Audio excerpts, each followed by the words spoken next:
Seul contre tous, c'est un peu la position du Kurdistan irakien. Le président de cette région autonome du nord de l'Irak s'est engagé sur une voie que la quasi-totalité de ses voisins condamnent, celle d'un référendum sur l'indépendance.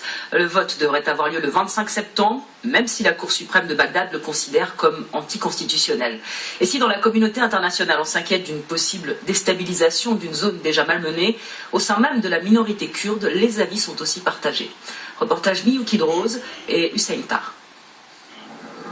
En temps normal, seules les soirées football suscitent un tel engouement au Kurdistan irakien.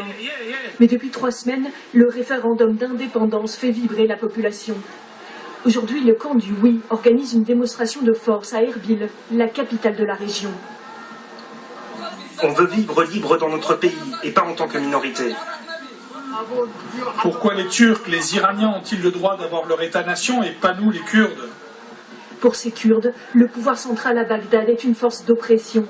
Depuis près d'un siècle, les relations entre Kurdes et Arabes sont extrêmement complexes. Ici, personne n'a oublié que Saddam Hussein a bombardé des villes kurdes dans les années 80.